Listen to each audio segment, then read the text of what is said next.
అంటే ఇప్పుడు బడ్జెట్ కంటే దాంట్లో 50% హీరోల రెమ్యునరేషన్ అయిపోతుంది అనే కామెంట్స్ బాగా ఎక్కువ వినపడుతుంది. దాని మీద మీ స్పందన? ఏం కామెంట్ ఉంటుంది ఇప్పుడు? నేను ఉన్నాను, నాకెవడు రూపాయి ఇవ్వడు కదా, నేను ఫ్రీగా చేస్తానంటే కూడా చేయించుకోరు.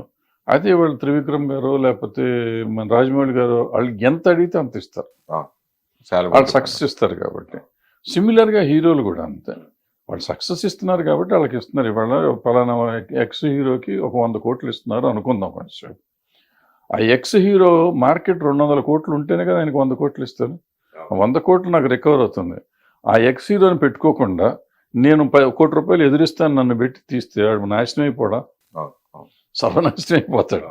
నేను ఇచ్చిన డబ్బులు కాకుండా అతని ఇంకో 1 కోటి రూపాయలు పోతాయి. సో ఎవరు బెటరు? మార్కెట్ ఉన్న వాళ్ళు బెటర్. మార్కెట్ ఉన్న వాళ్ళు బెటర్ కదా. మరి అటువంటిప్పుడు ఇచ్చిన మనం ఏడవటం ఎందుకు? ఇప్పుడు అతని మార్కెట్ ఉంది.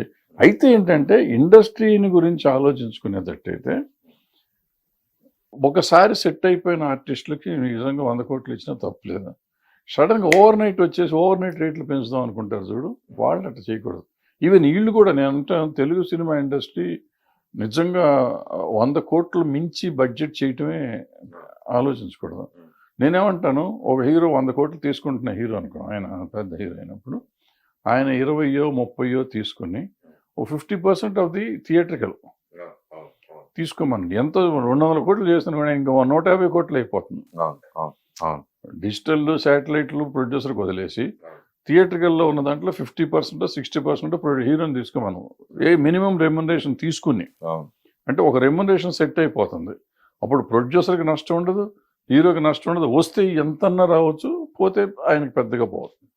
ఇద్దరు పెద్ద హీరోలు అందరూ నైజాం రైట్స్ లేకపోతే వైజాగ్ రైట్స్ ఇట్లా ఒక ఏరియాలు తీసుకునే హీరోలు ఇప్పుడు ఆ దక్కిపోయింది కాబట్టి, ఇప్పుడు ఓటీటీ ఇట్లా ఎక్కువ పెరిగిపోయింది కాబట్టి, సో వాళ్ళు ముందే రెమ్యునరేషన్ తీసుకోవడం చేయడం ఇట్లా రకరకాలుగా ఉన్నాయి. ఇప్పుడు ఏది రైట్ ఏది తప్పు అంటే తప్పని కాదు.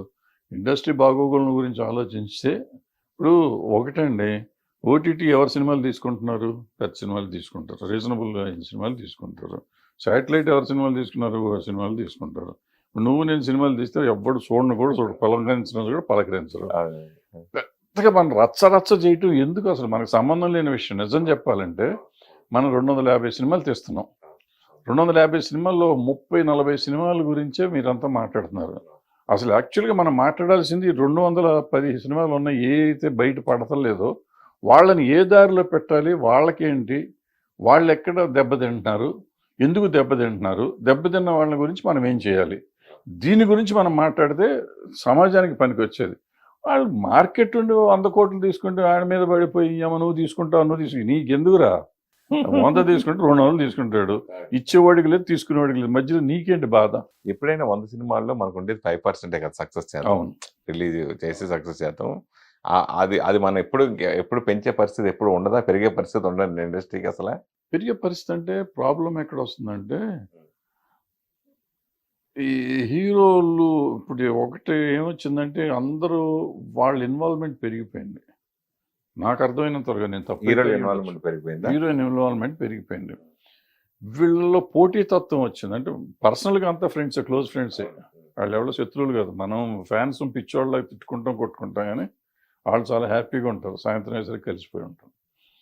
వాళ్ళ పోటీతత్వంతో ఒక సిమిలర్ సబ్జెక్ట్స్ రావడం, సిమిలర్ ఇమేజ్, ఊరికి బిల్డప్లతో వచ్చే సినిమాలు, ఓ కథలు వెరైటీలు అని లేకుండా ఉండటంతో నీకేమవుతుంది? అదొకటి మేజర్ ఆస్పెక్ట్, పెద్ద సినిమాల ఆస్పెక్ట్. చిన్న సినిమాకి వస్తే ఇప్పుడు నేనున్నాను అనుకున్నా, ఫర్ ఎగ్జాంపుల్ నేను ఏదో బాహుబలి హిట్ అయింది, ఇప్పుడు నేను ఏదో చిన్న అవుట్డేటెడ్ డైరెక్టర్, నాకు ఎవరో దొరకరు. ఇప్పుడు బాహుబలి లాంటి కథ తీద్దాం అనుకుంటా నేను. బాహుబలి ఆల్రెడీ ఆయన తీసి సూపర్ హిట్ ఇచ్చేసాడు, నాకెందుకు బాహుబలి? నేను ఇప్పుడు సామాజిక వర్గంలాగా కొత్తగా ఆలోచించి కొత్త సినిమా తీసి సామాజిక వర్గంలాగా హిట్ ఇద్దామని నేను ఆలోచించట్లా. సేఫ్గా బాహుబలి లాగా తీద్దాం, లేకపోతే కేజీఎఫ్ లాగా తీద్దాం, పులిని చూసి నక్కవా తిట్టుకోవటం. సో నువ్వు సామాజిక వర్గంలాగా తీయి సినిమా. 200 సినిమాలు అటువంటివి తీయండి, 150 సినిమాలు ఆడతాయి. మనం అటువంటి తీయట్ల ప్రయత్నం చేయట్లా. మీరు తీసుకోండి 200 సినిమాలు, నేను చెప్పాను ఇప్పుడు కింద వచ్చే సినిమాలు. ఈ 200 సినిమాలు పిచ్చి పిచ్చిగా ఉండే, సగం ఒక 100 సినిమాలు చూడలేము. మామూలుగా రీజనబుల్గా కూర్చొని ఫ్రీగా టికెట్ ఇస్తే చూడే పరిస్థితి అని ఉండాలి, అవి కూడా ఉంటాయి 100 సినిమాలు. మిగతా 100 సినిమాలు ఓ 50 సినిమాలు నేను చెప్పినట్టు కేజీఎఫ్ లాగాను ఏమన్నా సార్ కేజీఎఫ్ కంటే ఎక్కువ ఉంటుంది. కేజీఎఫ్ కంటే ఎక్కువ నాకు ఎందుకురా బాబు, నేను కేజీఎఫ్ చూశాను కదా. ఇది బాహుబలి మన ముందేం నిలబడా సార్ అంటాడు ఇంకోటి వచ్చి. నాకు వద్దురా బాహుబలి చూస్తాం కదా. వీళ్ళంతా అనవసరం కదా. సో ఇప్పుడు నువ్వు సామాజిక వర్గం ఉన్నది హిట్ ఇస్తాం, ఇంకోటి తీయి ఇంక హిట్ ఇస్తారు. అంటే ఒక సినిమా పుట్టేప్పటి నుంచి ఒక ట్రెండ్ సెక్టర్ ఫిల్మ్స్ అవుతాయి. ప్లస్ ఆ ఇన్స్పిరేషన్ తీసుకుని ఆ ట్రెండ్ ఫాలో అవుతూ ఉంటుంది. ఇప్పుడు మీరు కూడా ఇదివరకు అలజడి లాంటి సినిమా ఆ ట్రెండ్ సెక్టర్ సినిమా తర్వాత సేవ వచ్చి కొట్టుకుపోయింది. కానీ మీకు అంటే ఆ నిజంగా చెప్పాలంటే అది అంత గొప్ప సినిమా అది అలజడి ఆ సినిమా అప్పుడు.